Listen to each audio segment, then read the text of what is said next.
tous les animaux n'ont pas les mêmes besoins. Donc l'alimentation de précision, c'est quelque part pouvoir apporter la bonne quantité de nutriments, le bon jour au bon animal, pour de bonnes performances économiques et de bonnes performances environnementales.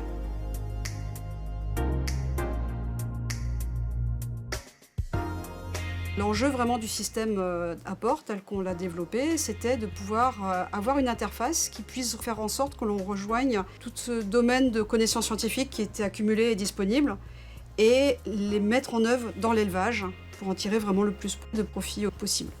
C'est un projet dans ce cadre qui est soutenu par l'ADEME.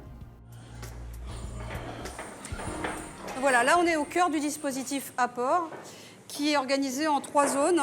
La case de tri dans laquelle on se trouve actuellement, l'aire d'alimentation et l'aire de vie.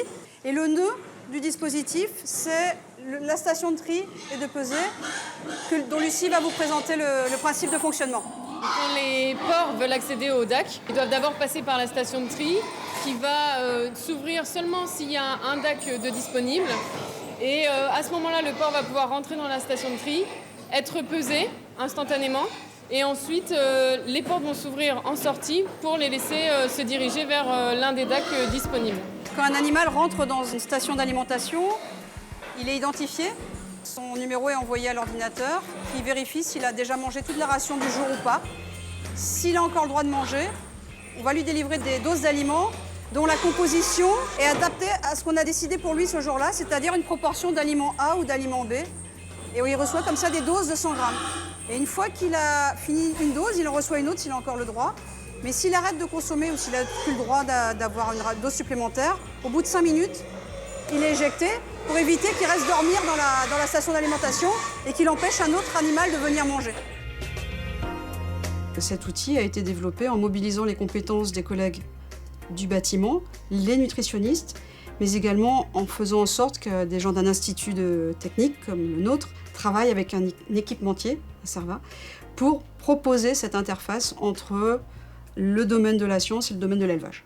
Là, sur cet écran, donc, on a 5 colonnes identifiées. Donc, sur la première, c'est la stalle de tri avec, donc, qui nous indique le numéro du cochon et son poids. Après, on a les 5 stalles d'alimentation, donc, qui nous donnent pareil le numéro du cochon, le crédit restant. Après, on peut aller dans l'historique. Donc, l'historique permet de visualiser les 4 jours en arrière, voir si les cochons ont mangé ou pas, ainsi que les crédits restants sur les cochons qui n'ont pas mangé.